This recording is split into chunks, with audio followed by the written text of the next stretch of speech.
Ladies and gentlemen, good afternoon, and first of all, welcome. A bit cooler than it was yesterday's presentation. Welcome to the first meeting of Fibre for rural Nottinghamshire, a community benefit society. Perhaps this will be the first of many meetings going forward. A bit of admin before we start today. There are no test fire alarms planned. So if the bell goes, disappear quickly, either that way or this way. There's a queue behind Chris to get out fairly sharp. Today we're here to talk about broadband, community broadband, for a variety of reasons. But I think primarily because we're all concerned about the speed, the reliability, general performance that we're currently getting from BT, JCHS or JHCS to get the right terminology, and maybe others. And we think that in this day and age, broadband has become a must-have service. It's almost a facility now. It's like gas, water, and electricity. And one that we all expect and want for it to work efficiently, reliably, and allow us to download films when we want rather than for plan one day earlier. It's become a modern-day necessity in our minds. In the parish, you know as well as me that the current speed and reliability leaves a lot to be desired. We're all frustrated, and I think we don't have currently anyway a near-term solution to solve the problems. But today we've got a new option to consider, an option that community can take responsibility for and operate a modern high-speed broadband service. I've lost the clicker. Oh, sorry. A lot to cover.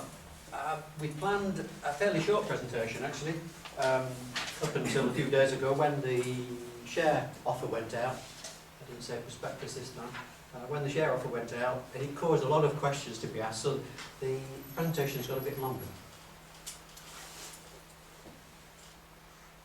I'll introduce the team of guys who put this together, put the whole scheme together, a bit of a history about what led up to where we are today and the BT position, Fibre for rural Nottinghamshire as a community benefit society, as an enterprise, the launch of the F4RN share offer, the actions, community action support that's needed to make the whole plan put together, the network plan, part of which you can already see on the walls, the big versions, but Chris will go through that in some depth.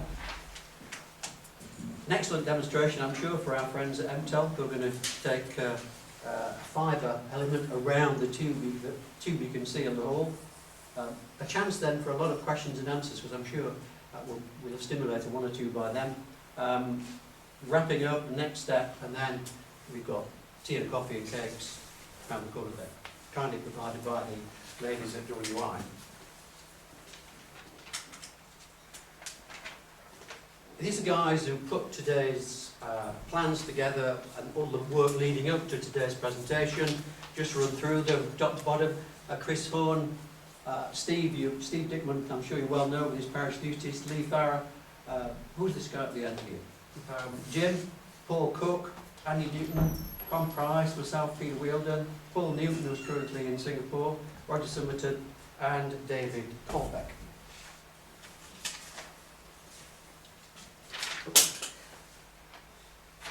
Way back in 2014, Bleasby as a parish started to have their BT cabinets upgraded. And I think it became quickly clear at that point that the same upgrade facility was not planned for Fiskerton and Morton. And because of that, the Fiskerton and Morton Action Group was started. A campaign, and probably most of you went to the public meetings that were held in Morton Village Hall with BT, Nottingham County Council and others, to campaign for the same facility to be provided in Fiskerton and Morton as we were seeing in Bleasby.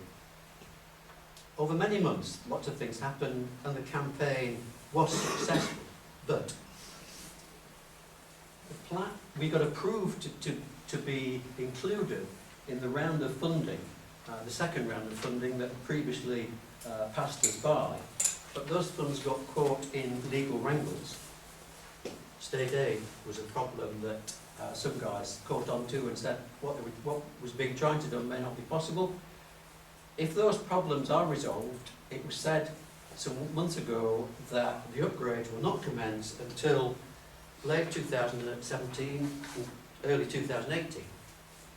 Now, call me a cynic, but this date changed fairly quickly, and you'd be surprised to know it changed following the release of our share prospectus.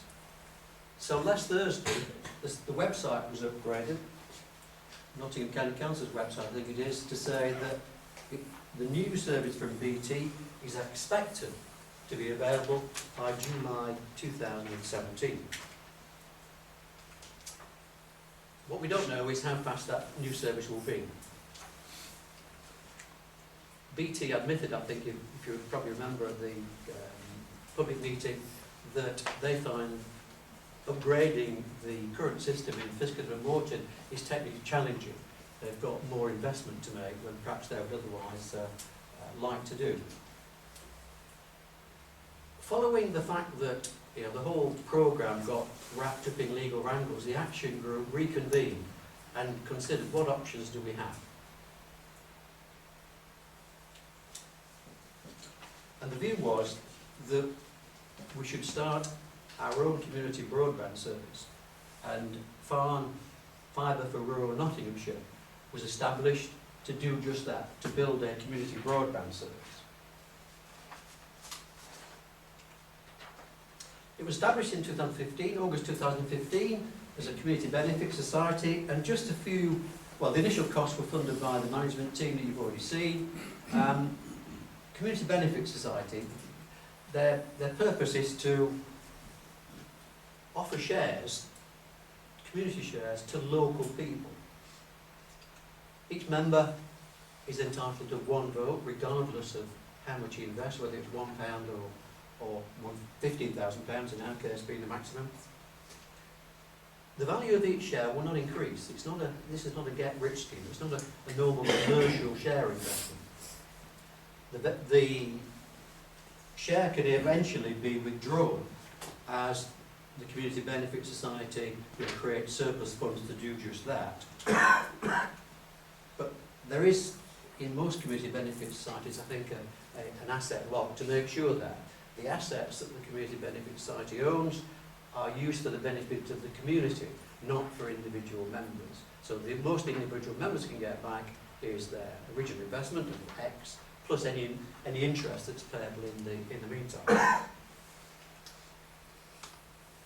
The shares can't be transferred or sold to others. It's you as an individual. There is one exception of that, and that's when at death, and that they can be sold to a pre-described person or transferred to a described person.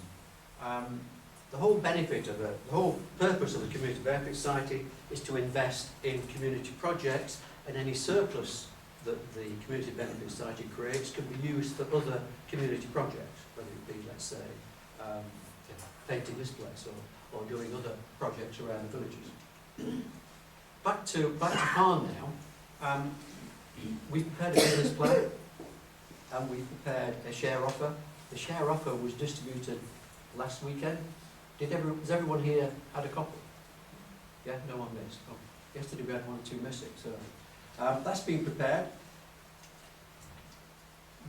Prior to the distribution, the share offer and the business plan were sent to what's called a community shares unit, and they gave it their approval, made sure that we were being accurate and being reasonable with the assumptions that had been made, and we were awarded their community shares unit kind. So why are we here? Thank you. Thanks, Peter. Okay, so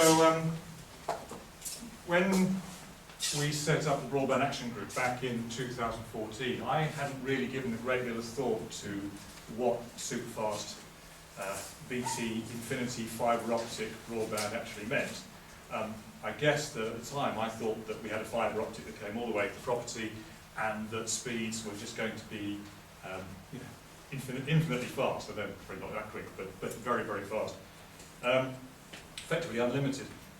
I think what we've actually learned very quickly is that's not actually the case. And BT are only going to bring the fibre as far as the cabinet in Cook's Lane, and from then the final connection to your house is over the copper or aluminium telephone wires, some of which have been in place for decades. So the quality and the speed of your your broadband connection will depend on the length of that copper cable from Cook's Lane and what the condition of that wire is. So speeds will vary, and that's one of the reasons the standard offering from BT is up to 38 megabits per second. And there's plenty of people who get a slower connection with this BT Infinity service. So that's one of the first things that I understood and learnt. And then around the time of the public meetings back in March last year, two other things happened. The first was that I was driving to work, and I normally have Radio 4 on when I'm driving to work in the mornings, and I heard an interview with this guy on the right, Barry Ford. He is the driving force behind a project in Lancashire called Broadband for the Rural North, or BARN, who are building their own community 100% fibre optic broadband network. So in Lancashire, there's bigger areas that BT are not going to, and they've done it themselves. Barry Ford's actually a professional communications, so he knows what he's doing, but he's relying on all the local communities and the farmers to build this. And there's fantastic videos, we've had interviews, they've been in Saga magazine explaining just what they've achieved. And here he's receiving his MBE for that. Now we're not here so that we can get an MBE, we're here so that we can build a decent fibre optic broadband network for the village. And I think the other thing that got me at that interview, he was talking enthusiastically about this community broadband scheme, about blowing fibre, which Simon will demonstrate for us later, and the fact that he was not connected at 38 megabits per second, he was connected at a gigabit, 1,000 megabits per second. That blew my mind away that was possible. The second thing that happened was after the public meeting, after it was pretty clear from Notts County Council that we weren't included in their schemes or their plans, I was talking to Nicola McCoy-Brown, who was the project manager, and she said, well, you know, you could always do something as a community, you could raise some money, and we got talking actually about the project in Lancashire. So we had that conversation back then, and it set me thinking, and the rest of the action group, about what we could do for our scheme. So we did some research. We've been in contact with BARN in Lancashire. We have regular contact with them now. We did some research into 100% fibre networks. We talked to some suppliers. So Simon came up and showed me what it is you build. And we'll see later, and there's some samples at the back to look at. You basically have to bury a plastic pipe in the ground and then blow the fibre through it. And that's the majority of the work of building this network. It's the sort of thing that farmers do quite often, just with mole ploughing or putting pipes in their fields for irrigation. So the construction network's very straightforward. The problem is, for a commercial undertaking, it's the cost. Because if you've got to bury a brand new pipe in the road, in the pavement, the cost of digging up the roads and the labour is just prohibitive. And that's why, for the UK rollout, BT have gone for this fibre to the cabinet solution, because that's more affordable with the government backing. However, if you can avoid the cost of digging up the roads by building as a community and by putting the ducting in fields, then it becomes much more achievable and much more affordable. The 100% fibre solution is also far above the better technical solution if it can be afforded. It really is 100% fibre optic.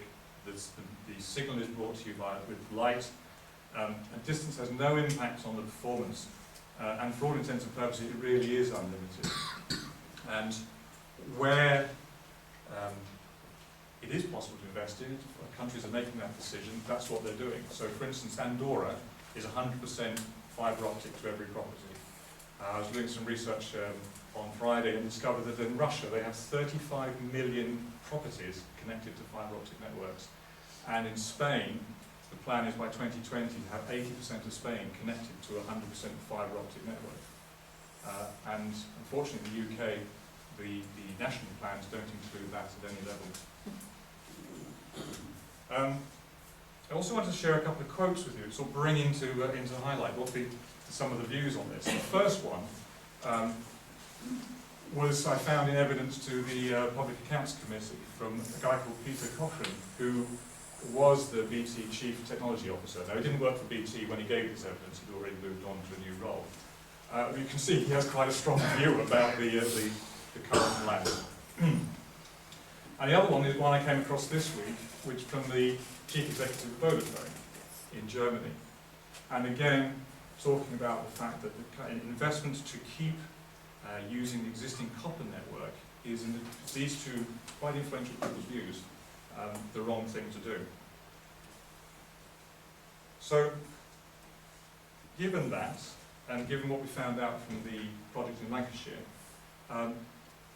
we've reached the point where we believe we can build our own community broadband network that delivers these future-proof speeds, that's upgradable in the future because the fibre optic network is in place, and upgrade just involves replacing the electronics at both ends.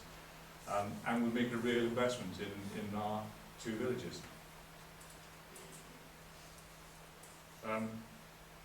Do want to just run through some comparisons to try and explain why I think that.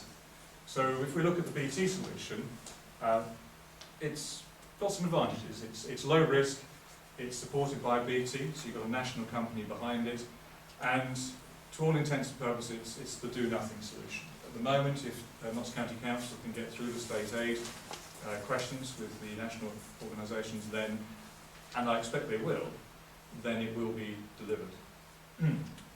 However, there's some disadvantages to think about as well. So it's still not going to be delivered until July 2017, and that's the expected available from date. It's limited in speed. The last mile is copper, so we're reliant on those wires that have been in place for decades. As you move away from the cabinet, the speed drops off, and BT won't guarantee what they'll install. So last year they said that we had to have 3 cabinets to give us the speeds we should have. I've been back to the County Council has gone back to BT, and BT now say, well, we can't, I know our director said that, but we can't stick by it. We've got to survey again. We'll make a decision when we finally get round to doing the surveys in 2017. And there are already upgrades to faster networks. So Virgin are already offering 200 megabits per second on their network, and BT are making plans to move to this G-Fast technology, which will give you 300 megabits per second plus. That's only likely to happen in urban areas where they've got the density of properties to make that investment worthwhile. And the repair times depend on BT, so although you're backed up by a national company, you've also got to wait for them. And there was someone in the village last year whose phone line went down on Friday night. I got a call from him saying, is there anything you can do to help? I was trying to find out ways of getting a broadband service from his neighbours by running cables over the fences. But BT didn't turn up until the end of the next week to actually get it working, so middle to end of next week. So what about us with Farm Solution? Well, it's 100% fibre. The goal is 100% fibre. I'll explain why I say that in a minute. It's 100 megabits per second to every property in the village, regardless of where you live or regardless of how far you are away from the cabinet. It's a symmetrical service, which means that the download speed and the upload speed are the same. And as I think Jim, you say something about this later on, don't you? So I'm stealing your thunder. But as we share more files and pictures and do more online, that becomes increasingly important. There's a potential to upgrade. As I've already said, that the fibre is in place and it's just changing electronics at each end. And we believe that that gigabit per second could be made available, without not too far in the future, if that was what the speeds were demanded. We can deliver it this year. As we build it, we need everybody from the village and the community to help build it. So we'll naturally transfer the skills from the core team out to a wider group, which means if it does get damaged or something gets broken, we'll have the skills in the village to repair it. So if on Friday night your internet goes down, there should be some people around at the weekend who can help put it back together again. so quick repair times. In the longer term, we are already talking to a company who will provide us with a backup. So if we can't fix it, they will come out and fix it for us. And there's a monthly fee and then a call-out charge, and we're negotiating that in place. I know one of the concerns was what happens when we move on, or we've been here for 10 years, who's going to support it then? If well supported, then the monthly charge could be much less than BT. We currently have a business plan based on 150 subscribers. If everybody in the village signed up, then the monthly charge could come down considerably. Or, because you are the members of society, you could choose to keep the subscription at the same price and use the money for other purposes, community purposes. It's up to the members of the society to decide. And it needs the community to get involved. And this is deliberately yellow because it depends on where you see it. That's a risk because we need lots of people involved, or a benefit because we all do this together. And of course, there are some disadvantages. We do need to own and look after this asset in the long term. So we need a management committee in place who's able to do that. And there is a risk that if we do build a fantastic fibre optic network ourselves, then Notts County Council will say, well, why should we pay BT to come and do it as well? So if we are successful, perhaps BT won't upgrade the cabinet in Crooks Lane.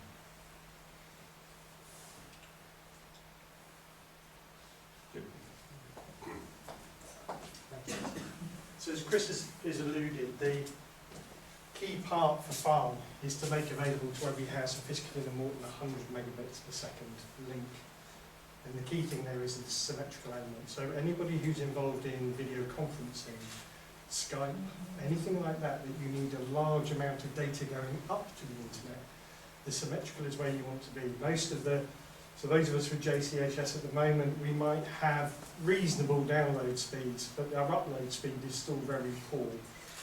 For people, you may understand I play in a band and I do a lot of music online and I do a lot of collaboration.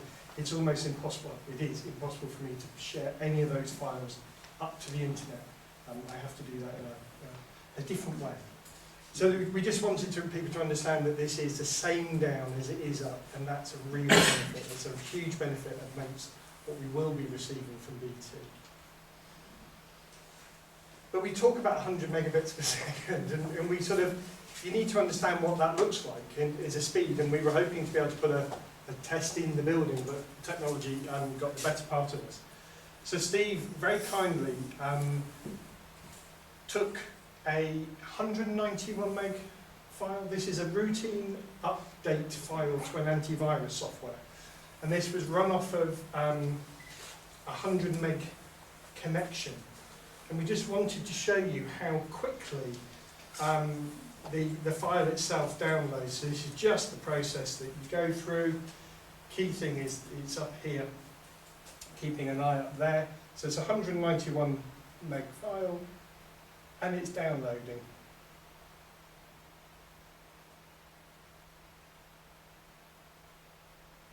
5, 4, 3, 2, 1. Boy, I haven't spot on this today. So that's how quickly it downloads. They got a round of applause. It did get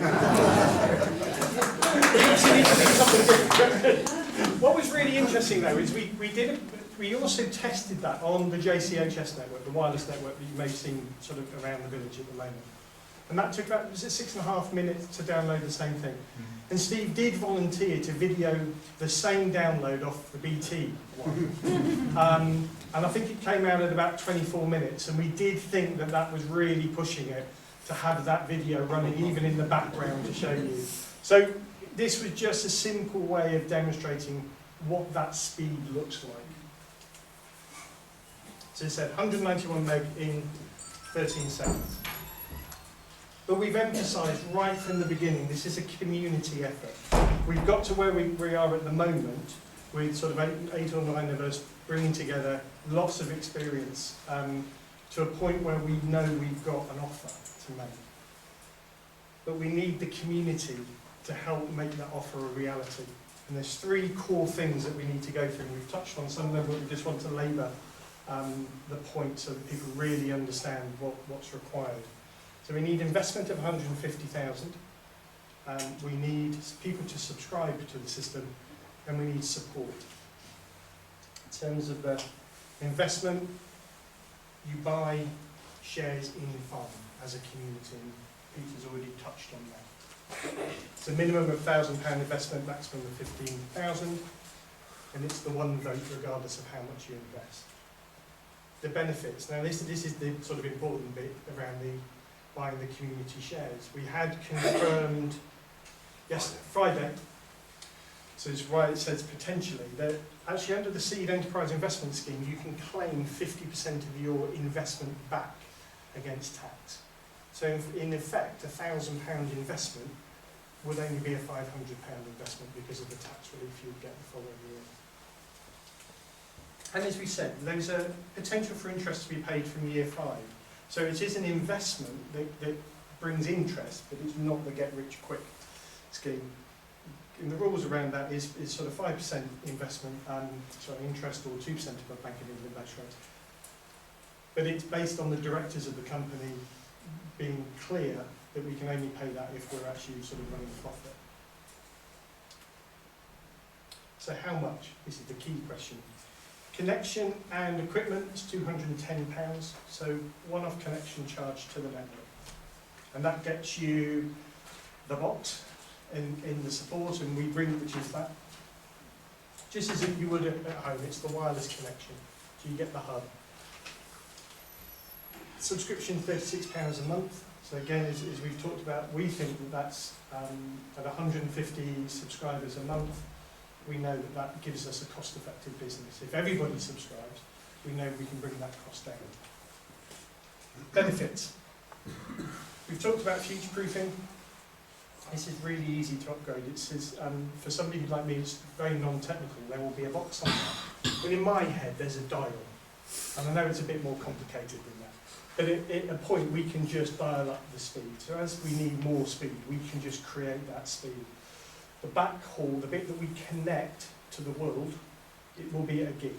So the point that we've said earlier, there will be the opportunity to get up to a gig. So really, it's a speed that even I can't imagine what that's like.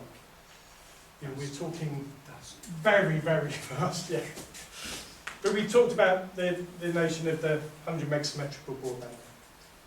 You can get rid of your BT landline. There's no reason, once this is in, you can go to voice over internet, so you can use that as your telephone. You can lose your BT landline completely. Good for gaming. I did check. There are young people in the audience today. Last day there weren't young people. This is really good for using lots of applications. So anybody that's got young people in the house, as soon as you hit, it's about 5:30, isn't it? 6 o'clock at the moment. The speed just drops. And I know, because I've got 2 at home, that were straight on, and they'll be allegedly doing their homework, but realistically, from the noises that are coming out, I think they're playing games. But it's also really good for home office applications, and again, that bit about Skyping, about voice video conferencing, more and more people are working from home, but not just at the end of a telephone. More and more people are actually doing business and business meetings from home, and this is a really important benefit to that. And we've also picked up, we know as society changes and moves on, that notion of high-speed broadband is a must-have. You know, we know that there'll be applications around telehealth, we know there'll be applications around sort of banking and all of that, where everything will be done online. And you'll need to be up to upload forms, you'll be able to need to do everything you can online. It's reliable, as Chris talked about. It's not affected by the volume of users. So that 6:30 period, when all the kids hit the network, and we know the BT and JCHS at the moment drops. But it's this bit about being part of the community. So this is about investing in the community. It's about building a community asset. And that the operating profit from that community can go back into the community. And again, it's just that notion, this isn't about a get-rich scheme for the board of directors. This is simply about actually the community coming together behind a project which will give benefit to every property in the community. Support, I'll go through this sort of quickly. except the last one. So we need the community support. So yes, the issue of investment and subscription is important, but we also need people to give their time and to do stuff. And that stuff is things like way leaves. So when we start to look at, later on, we start to look at the map, you'll be looking at your house thinking, oh, hang on a minute, that yellow line doesn't come to my house at the moment. Well, it may be that it's just that we haven't quite secured the rights to get as far as that. And we need you to talk to your neighbours to say, actually, well, if you're going to have it, then it's very easy to come across the back of your garden and around that corner, job done. We can get there. Digging. Lots of happy people digging holes is the way it was described at Barn. We've got pictures around the thing. The digging, the majority of the digging is done, when you look at our network map, is the fields, and that will be done large-scale mechanical digging. But there is digging to get the fibre to your house. So we will get it to a point where you can then just pull a trench and we drop the smaller cable and it comes to your house. So we would expect people to be able to support you to dig that last bit. As the community comes together, groups of neighbours, you can think, well, if I'm doing mine and there's a few people over there, we can actually do 7 or 8 houses in the morning. So we can do all of that. There's installing the access chambers, a bit more mechanical, needs some concrete digging. But there's pictures of that, relatively straightforward things to do. Blowing the fibre, Simon will do the demonstration. Great yesterday, we had the demonstration, 2 hands went up and said, that's what we're doing. So there's a competition already for people who've already volunteered. Installations, we've got to get these boxes into people's houses. So again, we just need people who are competent with a drill, screwdrivers, who can put that on a wall. That's not where I'm going, I can tell you now. Then just do the final bit of the installation and setting it up. And as Chris said about servicing, again, just having people who can understand how the network works. Not hugely technical, but just, is the network working, yes or no? Where's there a fault? Can we fix it? Do we need somebody else? And then lastly, most importantly, we need people to volunteer to do cakes, bacon sandwiches and teas and coffees. Because this is that community effort and it's the reinforcement of the community side. And all of that takes time. And we know time is really precious to people because across these 2 villages, that's probably the one thing that lots of people don't have a lot of, which is time. But as we go through the stages of building the network, we'll need teams of people across the areas. So this isn't about 3 or 4 people doing everything. It's sitting there thinking, right, if I think of Longmead Drive, who's on Longmead Drive? Have we got 4 or 5 people that can do Longmead Drive? Who's on Gravelly Lane? We can start to build out that way. We will give full training. And as Chris said, that's the bit about training people for those skills so that they can train on and they can train on. Because it may be that as time goes on, people move out of the village with a certain set of skills and we don't want to leave the village completely blind, if that makes sense. Network plan. Okay.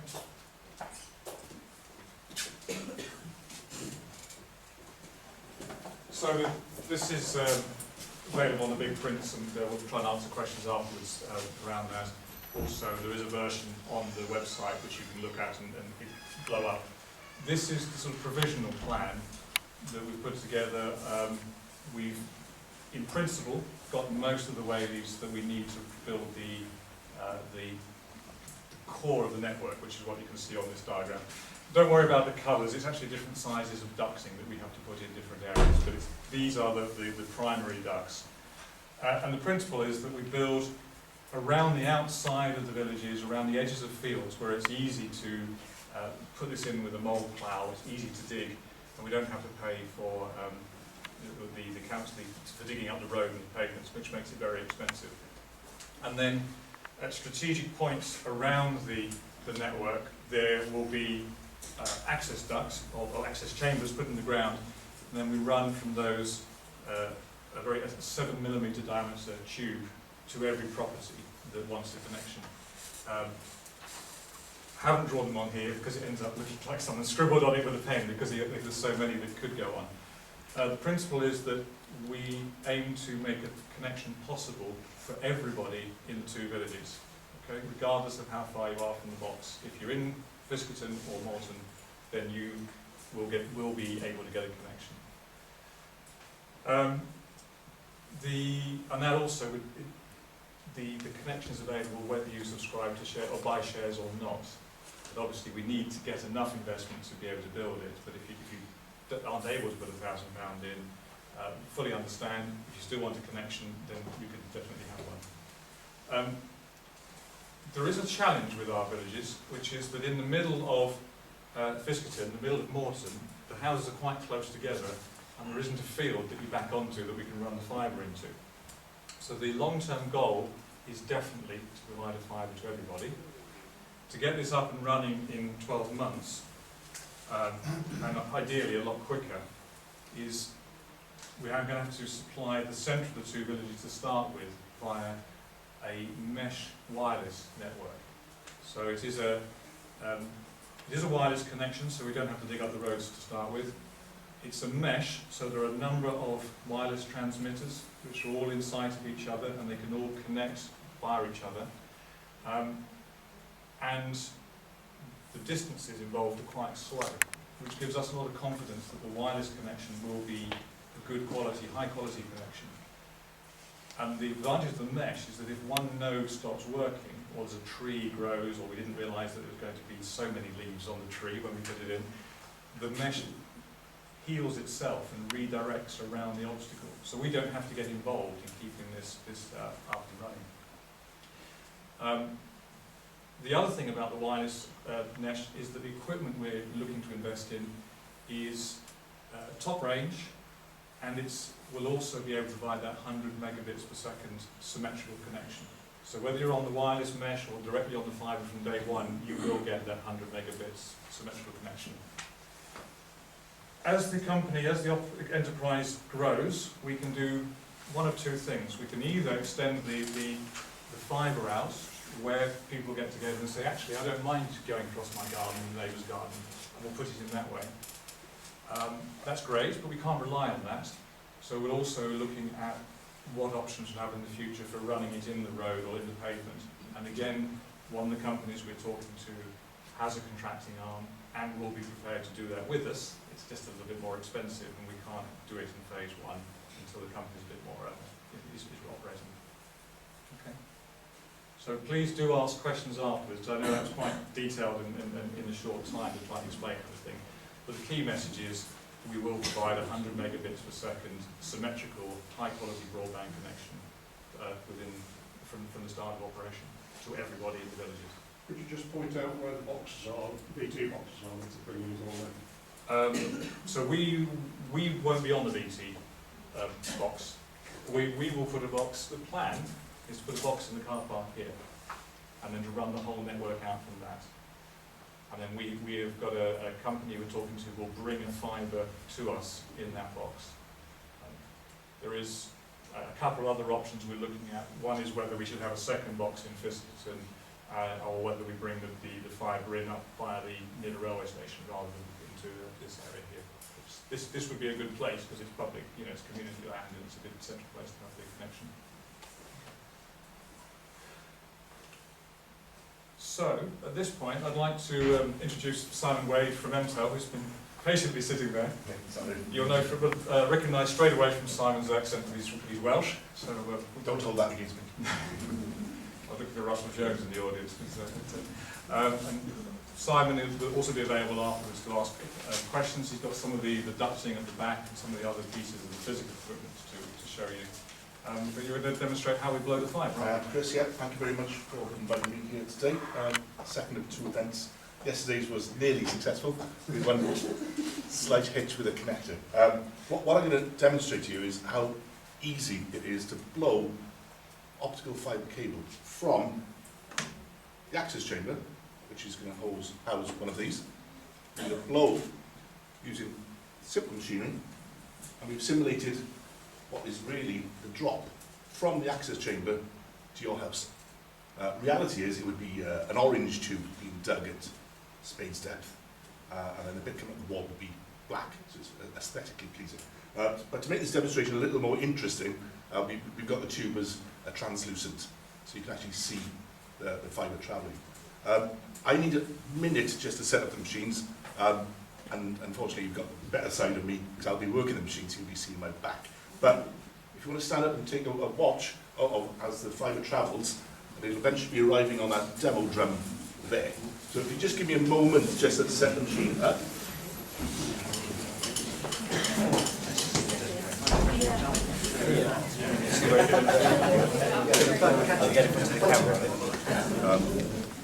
you want to hand that around, but I would ask, don't touch the end. It is glass. Yeah, I think so. So do feel free to stand up so you get a better view of it as it comes round. So You'll see this stuff.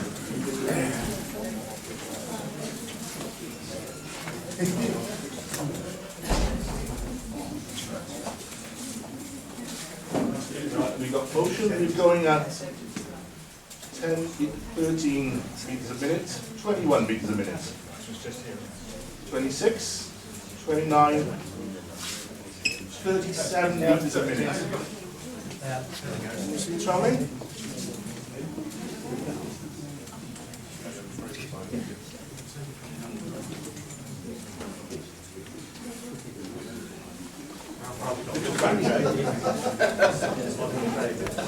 Yeah, that's right.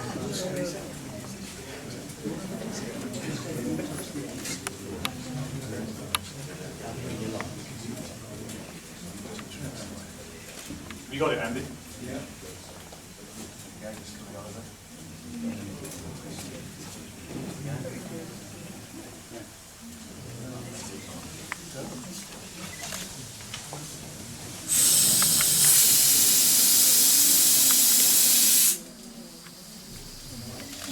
So you're on the drum, Yes. Simon. Is it travelling? Yeah, it's going. This is where we had a problem yesterday.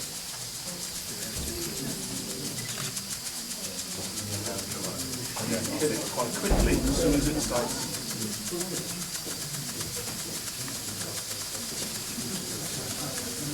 It's still going at 46 metres a minute. So if you hear that, it's actually coming round the tube at 46 metres a minute is how it's coming through, and it's just, there's a drum there, so you can see it going round and round. It's gone 65 metres so far.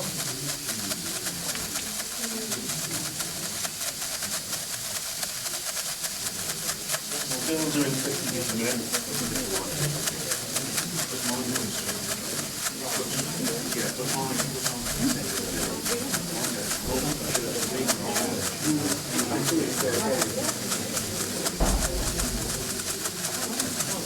Start slowing it down a little bit. Anyways, thank you. No, no.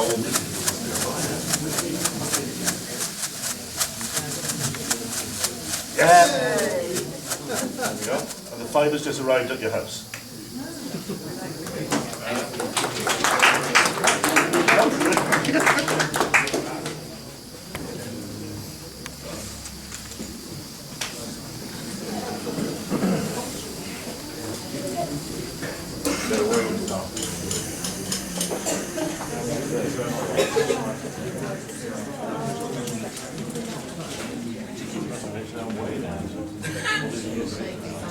So, your fence is going to blow the fibre with it.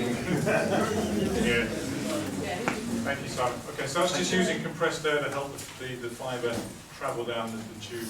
How far can you go with this? 700-800 metres? Easily 1,000. Yeah. Okay. And with the bigger fibre, which we would run around the fields, they can go even further, can't it? Yeah. Do 2 kilometres. Yeah. There we go. Confidence coming. Easy. Time's marching on. Just a quick recap, and we can get into question and answers and various bits and pieces and a quick cup of tea. We've established our own community benefit society, Farm Fibre for rural Nottinghamshire. The aim being to provide 100% coverage to all the properties in the 2 villages with a fast broadband speed of 100 megabytes a second, using a fibre to the house system rather than the BT fibre to the cabinet system. Benefits the investors, we eventually hopefully be able to pay interest, and also in years after that start to repay some of the shareholding, and also use surplus funds for other community projects if that's what the members decide to do. The share offer we've put together has been to other parties, the community share unit, accountants in Newark, and they've given it their okay, and we've got the community shares client mark. We've got a team in place. Remember the road gallery a few slides ago to lead the project. We're always open to new volunteers. It doesn't have to be men, there are lots of ladies who I'm sure would like to help with us. But to move forward, what do we need? Investment. Without 150,000, we've got a problem, or some near to that. Our share offer is open now. Unfortunately, our online subscription is not possible at this point in time. But but we've got paper copies, yeah, which we can take away and complete today. I'll leave the check today if you so wish. But we need 150,000, and we need it in a certain time scale. Time is of the essence. The share offer is open until the first week of March. Following that, we can make a decision of just how we can proceed. We've touched on already. Cash is crucial, but so are volunteers. Without the volunteers and the cash, or without one of them, we can't proceed too far. Lots of happy volunteers digging holes. I'm sure we shall all enjoy that.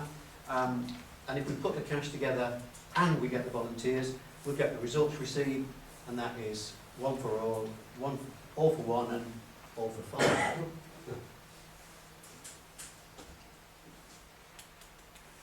The next steps. Fill in the share offer documentation, leave your cheques.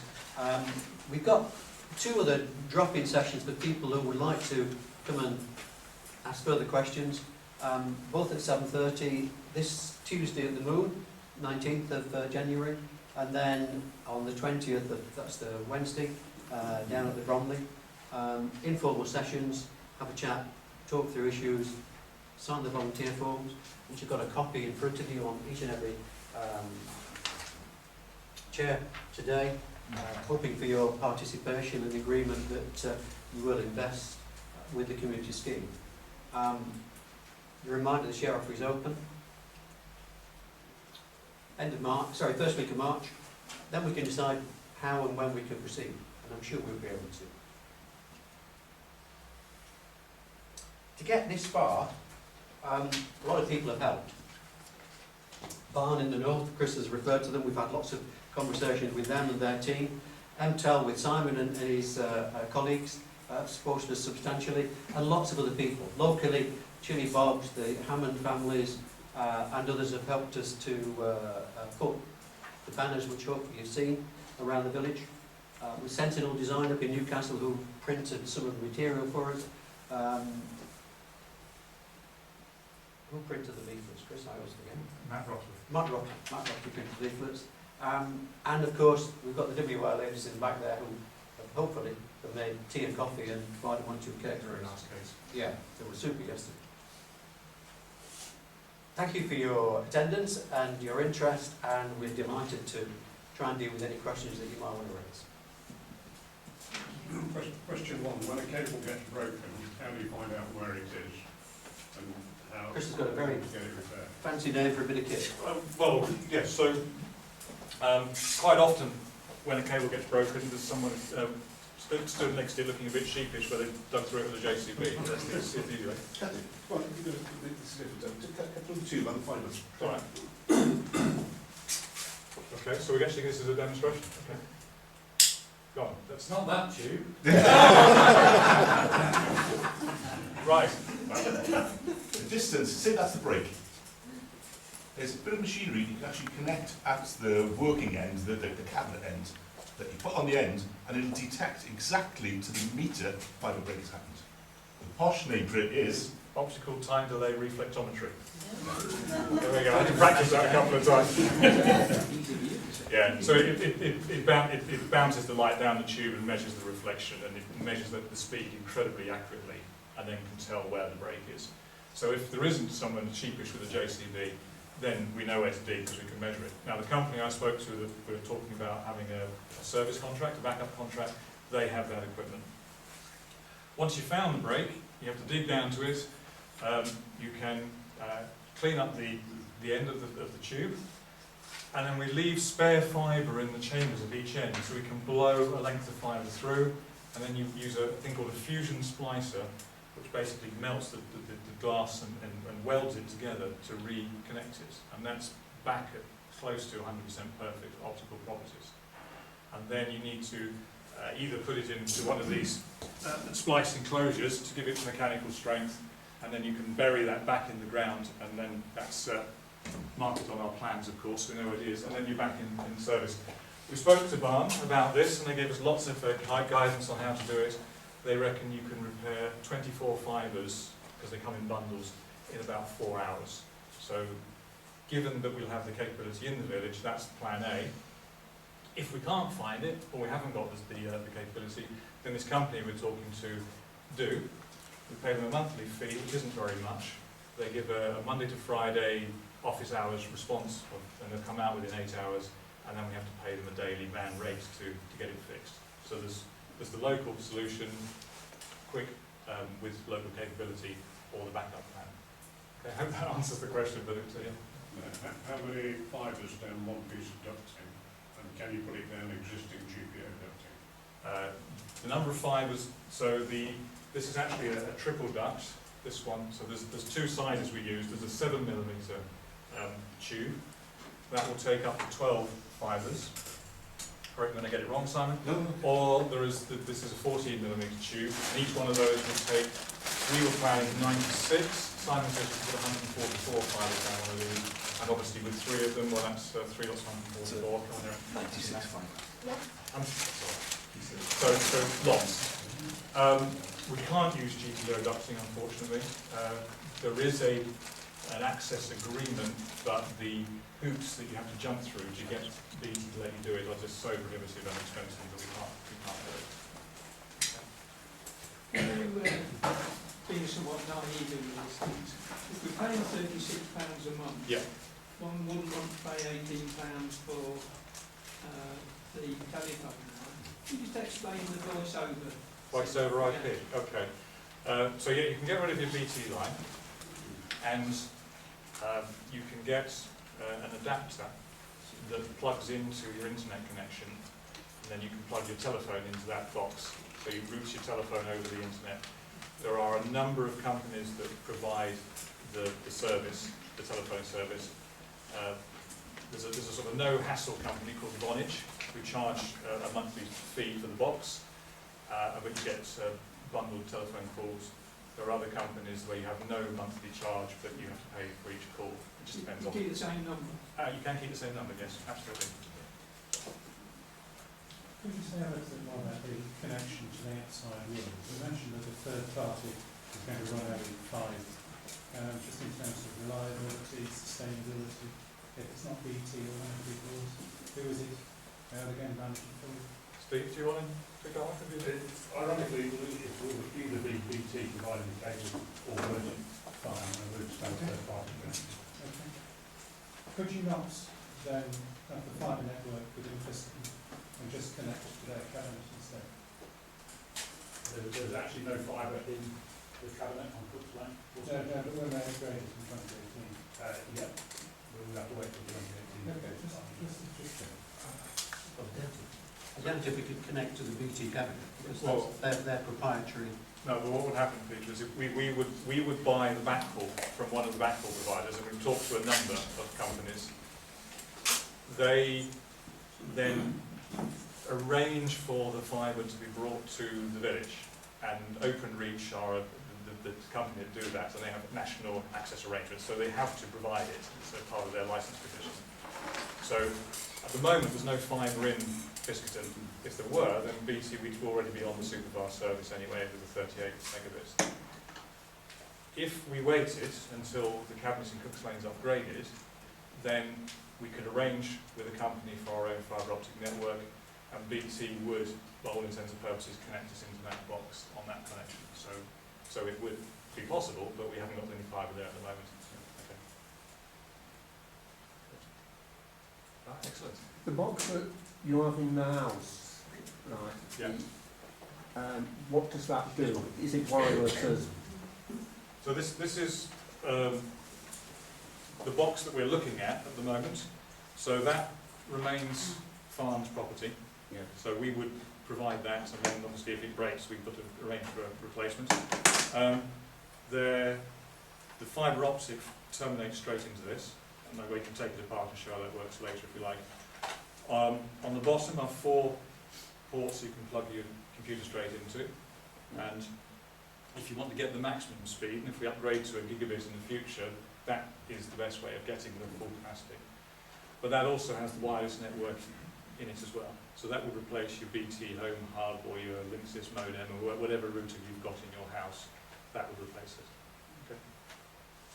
You know the mesh you're talking about? Yeah. What's the physical exercise in putting that in place? So we would need a number of locations to mount an area. So I'd be one. I'd volunteer to have it and Steve volunteered, and a couple of other might. So we put an aerial on the node on the roof, and then whoever wants the connection, you have to have a little dish put on your chimney as well, and then we'll drop a cable into your loft or into the house where the modem would be. Chris, is there a church spire? There is, yes, but it's got a lot of trees around it. Unfortunately, yeah. It's just out. Just give it a bearing. That was it. Yeah, that way. Yes. In terms of what the node would look like, Yeah. the one that's sitting on my house, which is in Longmead Drive, that's what the node would look like. It's a large white pole with a small satellite dish. Yeah.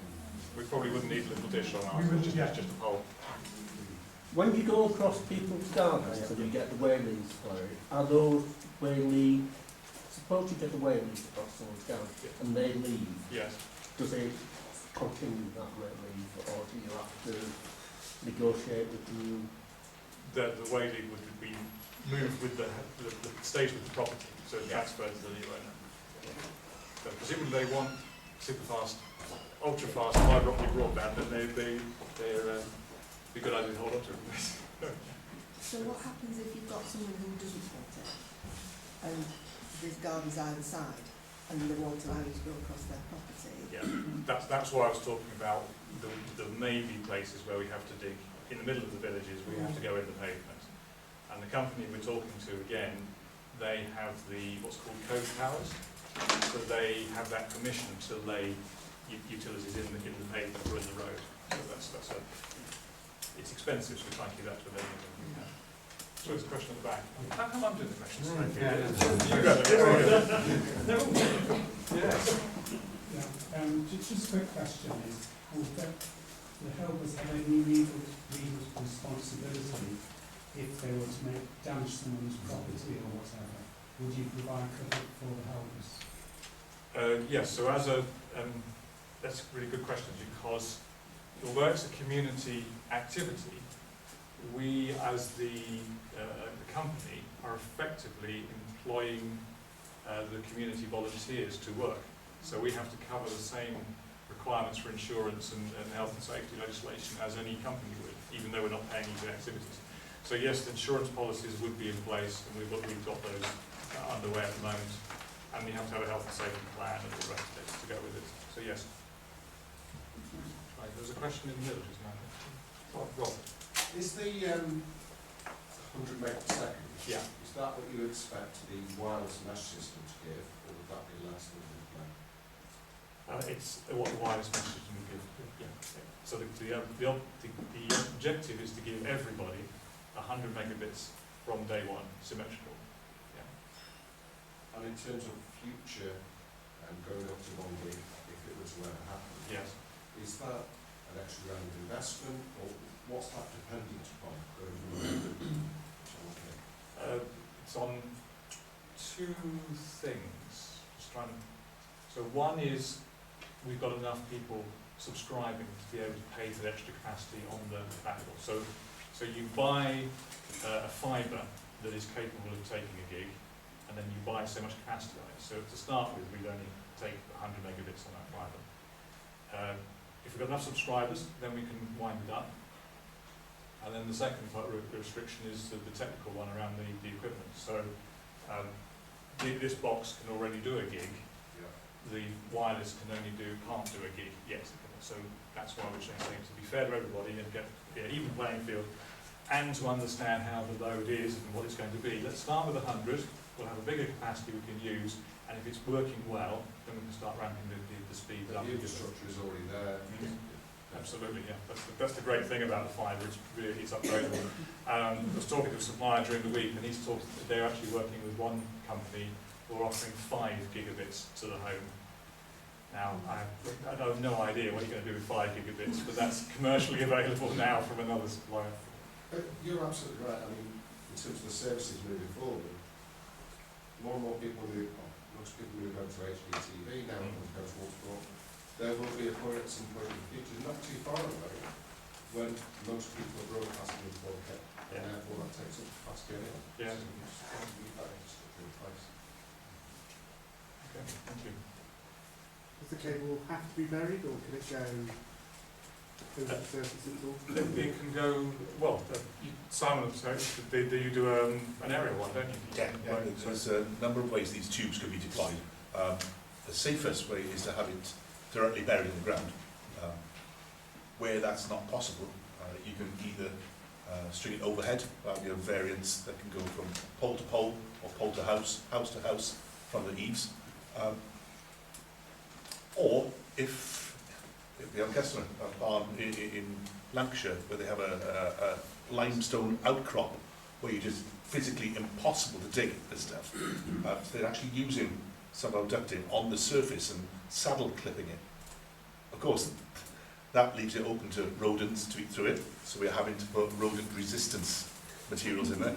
It'll be affected by the sun and the cold, it'll expand and contract, so we're having to put extra materials to prevent that, and it doubles the cost of the materials.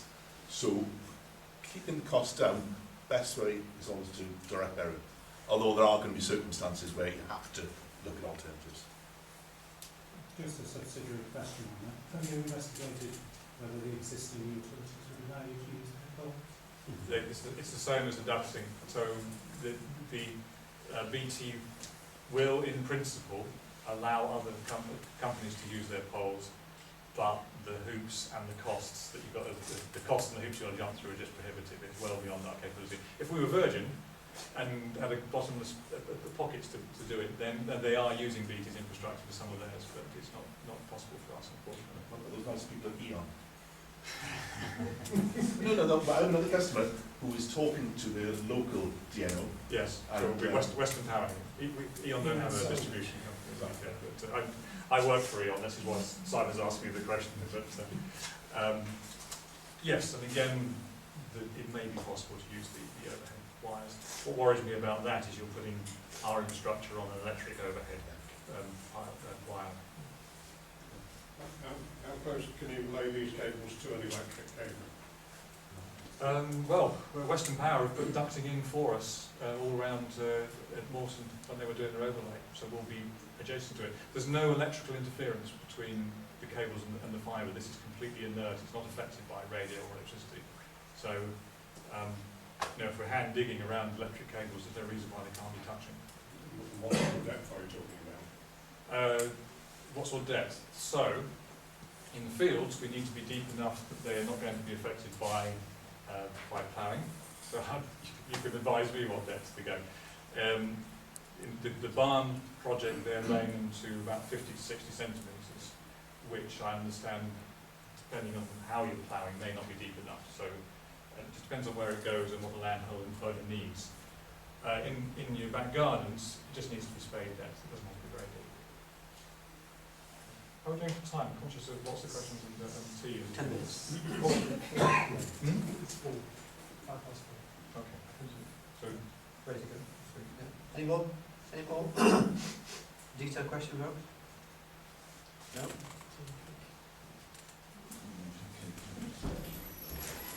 Refreshments served around the corner. If in the meantime you would kindly fill in the document that's left on your seat and leave it in the orange bin as you depart, you'd be very, very welcome. If you can't put it in there or want to fill it in later, email it to Chris. The address is on the slide there. And tea and coffee around the corner. And many thanks.